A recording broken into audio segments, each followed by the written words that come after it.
The key truths of aging for true happiness. You know, it's funny how life has a way of teaching us lessons when we least expect it. As I've gotten older, I've found that the things I once thought were important, chasing success, trying to stay ahead of the game, or constantly being the one people turn to, well, they don't hold the same weight anymore. Over the years, I've learned that happiness isn't something we chase. It's something we create, one moment at a time. And those little moments, the quiet ones, are the ones that matter most. You've probably heard the saying, happiness is not a destination, it's a way of life. Well, let me tell you, that's the truth. It took me a while to understand, but I've realized that growing older doesn't mean we're losing anything. It means we're gaining perspective. The world changes around us, people come and go, and our bodies start to remind us that they can't keep up the pace forever. But in the midst of all that change, there's a peace that comes with simply accepting life as it is. And trust me, that peace is priceless. So, as I share some of the lessons I've learned along the way, I invite you to think about your own journey. How do you handle the changes in your life? How do you embrace the present and choose happiness? If you've enjoyed these thoughts, don't forget to like, share, and subscribe. And I'd love to hear from you in the comments. Do you agree that happiness is a choice? Comment 1 if you think so, or 0 if you're still figuring it out. Life's too short not to keep learning, and we're all in this together. 1. Identity and change. I can remember when life was a whirlwind. I used to rush from one meeting to the next, always making sure I was there for my kids and being the one everyone could rely on. My phone rang constantly. Work, family, friends, all pulling me in different directions. It felt like the world was on my shoulders, and I wore that responsibility with pride. But over time, the pace began to slow, and one day, I realized I wasn't needed as I once was. It's funny how things shift. One minute, you're the go-to person, and the next, everything changes. The calls that once came in nonstop, they've quieted down. The invitations, the demands, the daily roles, they fade. And if you're not careful, you might feel invisible, wondering, what happened? Why don't they need me anymore? It stings a bit, I'll admit. Watching the world move on without you at the center can feel disorienting. But here's the truth that no one often tells you. That shift is a blessing in disguise. Once I let go of the role I had been clinging to, something profound happened. I realized I was finally free. Free from the need to prove myself, free from the pressure to be everything for everyone. There's a quiet freedom in no longer needing to meet others' expectations all the time. I didn't understand it at first, but I do now. The peace of simply being who I am, without constantly striving to be someone else's idea of success. That's something I cherish now. It's not easy to admit, though. For most of my life, I defined myself by what I could do for others, fixing problems, lending a hand, making life easier. But as I've grown older, I've come to understand the immense peace in just being. No more roles to play or scripts to follow, just the pure joy of being authentic. That's where real freedom lies. Think about it. How many decisions in your life were made because you were trying to meet someone else's standards? How often did you push yourself to impress, to be something you weren't, just to be accepted? Now, here you are, at a point where you can choose for yourself. No more noise clouding your judgment, no more roles to play. Just the joy of being you. And believe me, that kind of freedom is priceless. But don't get me wrong. I'm not saying you need to isolate yourself completely. This stage of life isn't about shutting the world out. It's about tuning out the noise that once drowned out what mattered. Now, instead of juggling a long list of obligations, I focus on what truly brings me joy. Maybe it's spending time with family, not because they need me, but because I genuinely love being with them. Maybe it's rediscovering an old hobby, like painting or fishing. I've spent many afternoons sitting on the porch with a book in hand, savoring the sound of the wind rustling through the trees, something I never had time for when I was always in a rush. Those quiet moments have become my treasure. Peace isn't found in constant motion, it's found in stillness. And here's the unexpected twist. While I thought I was fading into obscurity, I realized something else. The people who truly care about me are still here. My relationships have deepened, not because of what I can do for them, but because of who I am. There's a richness in these connections now that wasn't always there when I was constantly running at full speed. So, instead of worrying about being the center of attention, why not embrace the beauty of simply being present in your own life? Let go of the need to be the star of the show and allow yourself the freedom to just be. And when you do, you'll notice things that matter far more than applause: the laughter of a grandchild, a conversation with an old friend, the simple joy of a walk through the park. Now, I'll admit, it wasn't always easy for me to embrace this change. I missed the excitement and the rush of being needed. But the more I embraced it, the more I realized, this isn't a loss. It's a gift, an opportunity to live more authentically, more fully. It's about finding fulfillment in the moments that matter, not in the things the world expects from me. And here's the key thing I've learned. You don't need to be at the center of everything to have a meaningful life. Your worth isn't measured by how many people are watching you. It's found in the depth of your relationships, the way you love, and the moments you've shared with those who truly matter. Embrace this stage of life. It's not about fading away, but about shedding the need to be everything to everyone and simply becoming who you were always meant to be: yourself. In my experience, it's never too late to start living for yourself.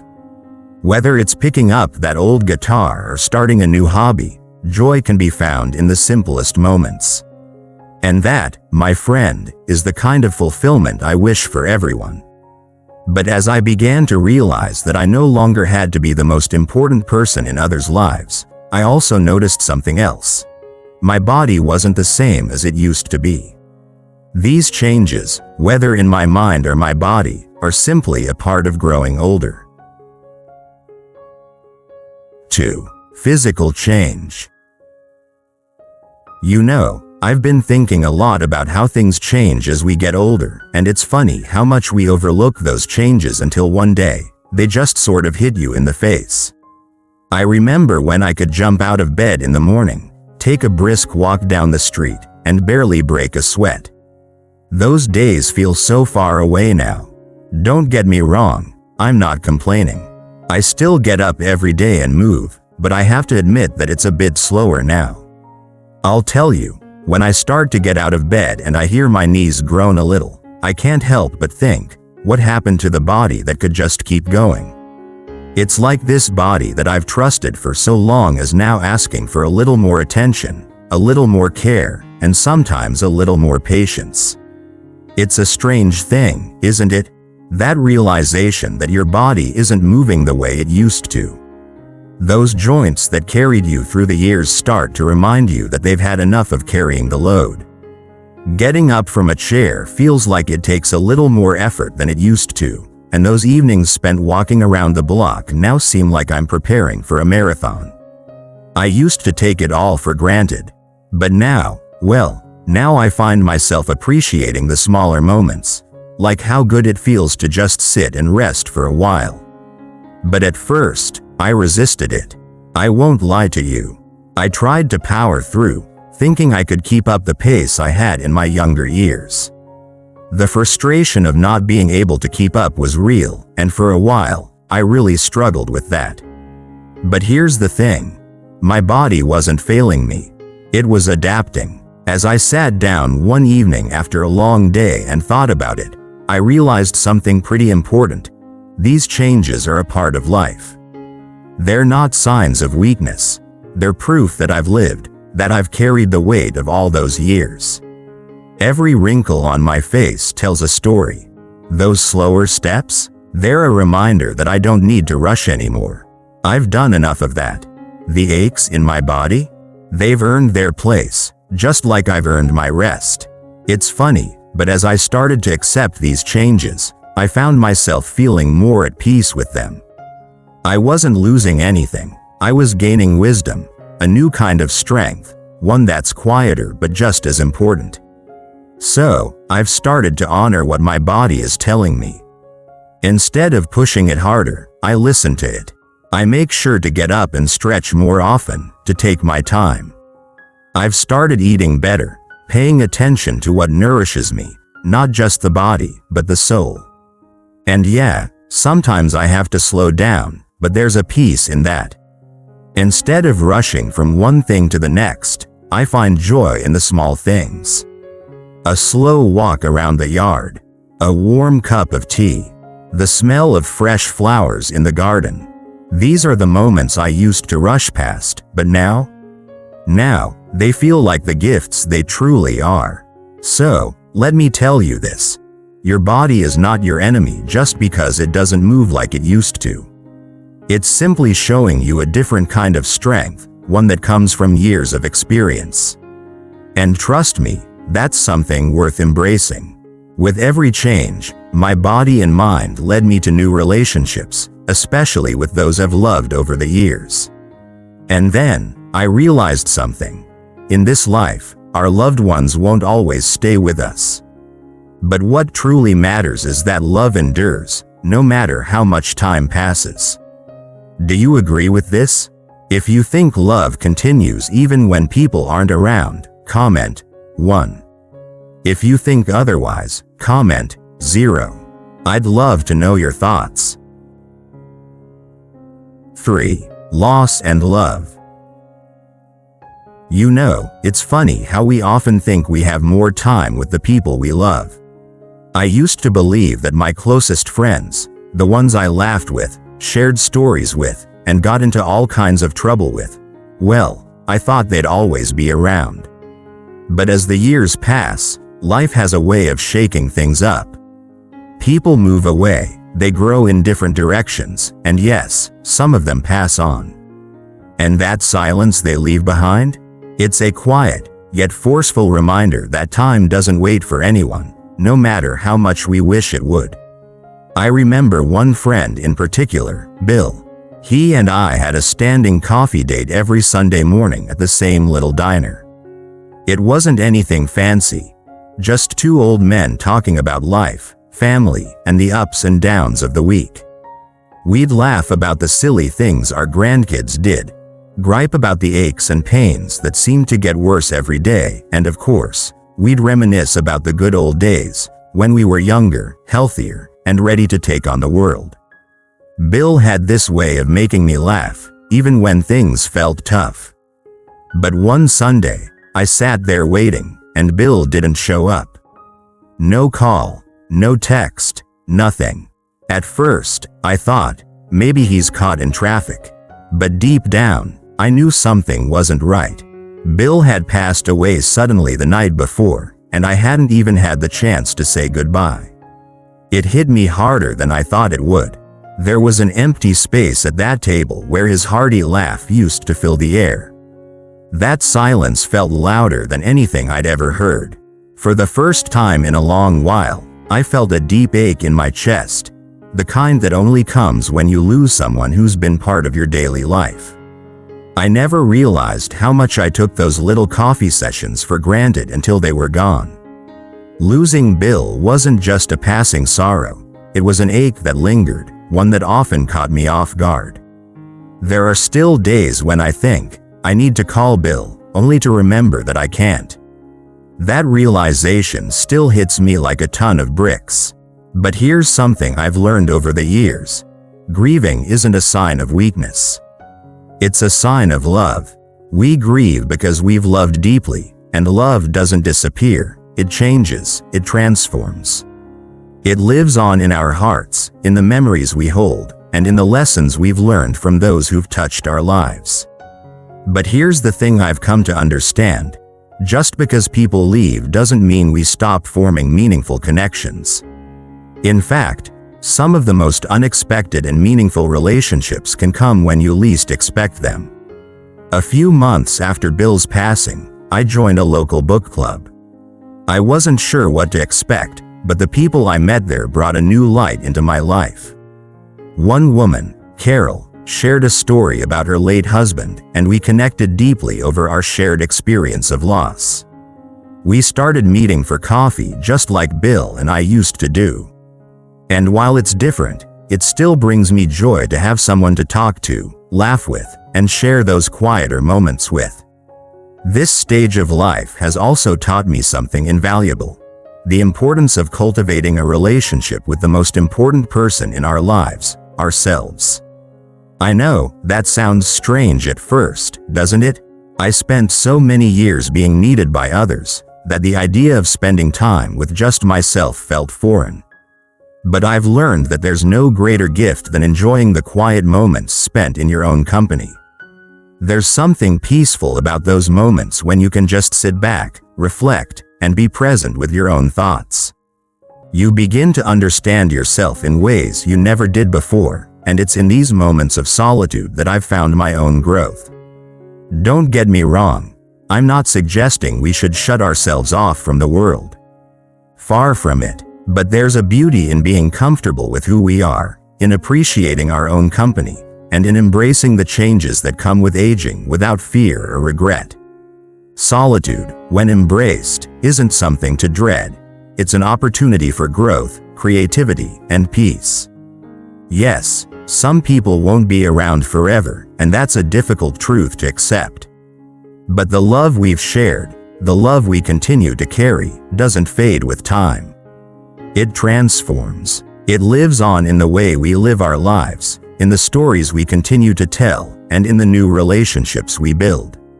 And as for those quiet moments of solitude, I've learned to cherish them. They remind me that while we may lose some, we can still find richness in the love we've had, and in the love we have yet to discover. Starting with the love we have for ourselves. The changes in our relationships not only come from losing loved ones but also from how we see life itself. As we age, we begin to notice that life doesn't stay the same, it moves quickly. The question is, are we ready to embrace that change? 4. Embracing change.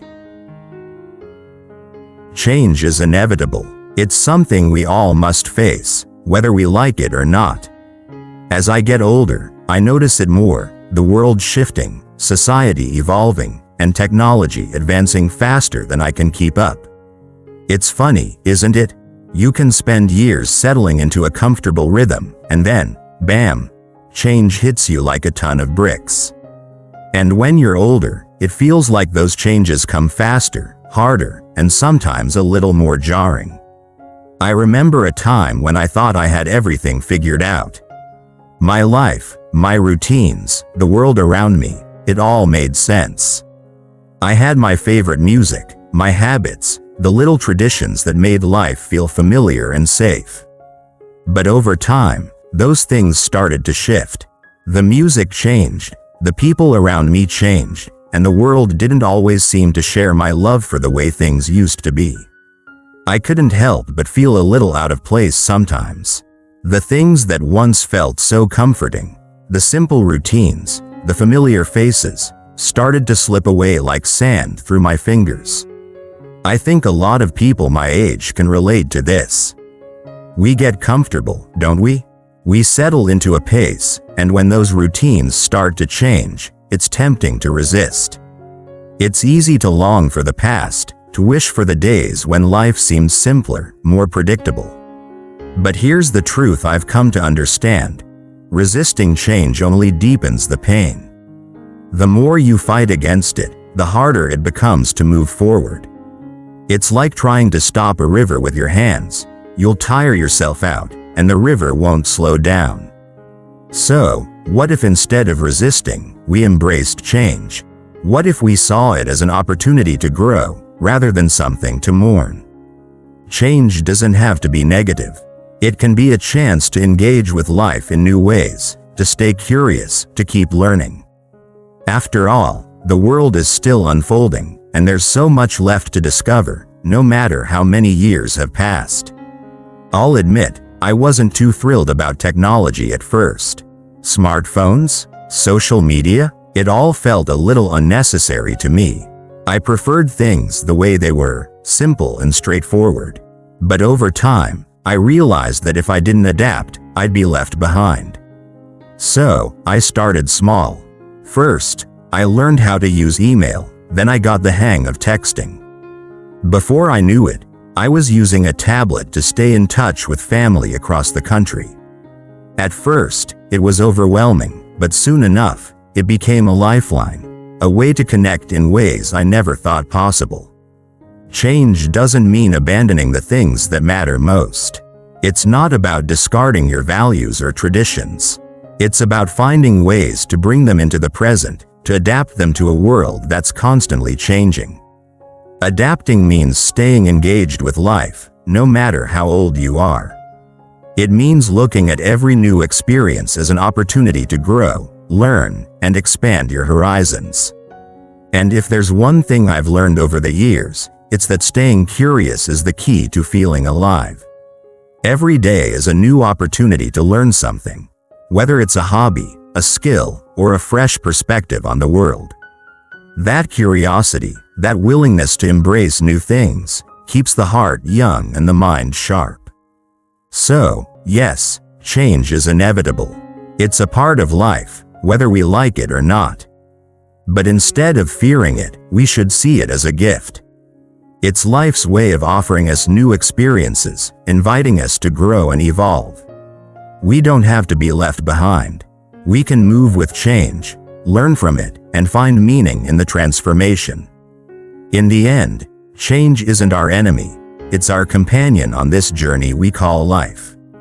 And in those changes, I came to understand that happiness isn't something to wait for, it's something we choose every day. Life keeps moving forward, and with each step, I've realized that happiness is a journey I can start at any time, no matter my age. Do you think happiness is something you're still chasing or something you choose right now? Drop 1 for chasing and 0 for choosing in the comments. 5. Happiness as a choice. Have you ever found yourself waiting for happiness to come? I know I have. I used to think that happiness was something to be achieved once I reached a certain milestone, maybe when I retired, or when I finally got everything in my life figured out. It always seemed like happiness was just a little out of reach, like a destination on the horizon. I was so focused on getting there that I missed the truth right in front of me. As the years have passed, I've learned something that changed everything. Happiness isn't a destination. It's a choice. It's something you decide every single day. The idea that happiness is a far-off prize, something we get after overcoming every obstacle, is a misconception. I've come to realize that happiness has always been here, waiting for me to choose it. In old age, happiness doesn't come from avoiding hardship. Life isn't always kind, and it's easy to get bogged down by regrets or worries about the future. But as I've grown older, I've come to understand that happiness is found in the small moments, the simple things we often overlook. It's in the warmth of a cup of tea in the morning, the comfort of a friendly chat, or the quiet joy of waking up to another day. When you stop chasing something grand and start noticing the little joys, you realize that happiness was never far away. I remember one afternoon, sitting on my porch as the sun began to dip behind the trees. It wasn't a grand moment, no extraordinary events, no applause, but just the soft, quiet beauty of the world around me. The colors in the sky, the gentle breeze, the distant call of birds settling for the night. In that moment, I felt peace settle in my chest. I wasn't thinking about what I had lost or what I still wanted, I was simply being. It was then that I truly understood. Happiness is a mindset, not a result. That's the beautiful thing about growing older. The pressure to chase after big achievements or impress others fades away.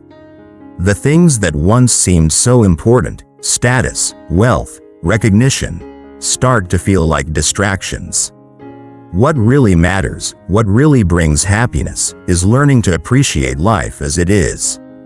Letting go of regrets, forgiving myself for mistakes, and choosing to see the beauty in the imperfection of the present moment. I used to think that happiness required everything to be perfect. But now, I see that it's the imperfections, the messy, unpredictable, real moments, that make life so rich. Happiness isn't about waiting for everything to align. It's about deciding to embrace life exactly as it is, with all its ups and downs. Here's the truth I've come to understand. Happiness isn't something that comes to you.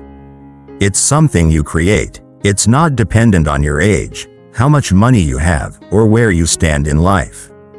It's a choice, and the best part is, it's never too late to choose it. Right now, in this very moment, you can choose joy simply by opening your eyes to the world around you and appreciating what you already have. In the end, happiness doesn't come from external circumstances. It comes from within, and once you realize that, you'll find that the joy you've been seeking has been there all along, just waiting for you to embrace it. As I reflect on all the lessons life has given me, I've come to understand that the key to peace and happiness is embracing the present. We can't control everything, but we can choose how to react to life's changes. It's all about finding the joy in the small moments, letting go of regrets, and being open to new experiences, no matter our age. After all, every day is an opportunity to grow, learn, and be grateful for what we have. So, take a moment today to appreciate the simple things. Whether it's a quiet cup of coffee, a conversation with an old friend, or simply enjoying the beauty around you, remember, happiness is a choice, and it's always within reach. If you've enjoyed this video and found value in it, don't forget to like, share, and subscribe to the channel. And I'd love to hear your thoughts in the comments. How do you find happiness in your everyday life? Comment. 1. If you believe in choosing happiness, or 0, if you're still exploring that path. Thank you for watching, and I look forward to seeing you in the next video. Until then, take care, embrace the moment, and remember, it's never too late to start living your best life. See you soon.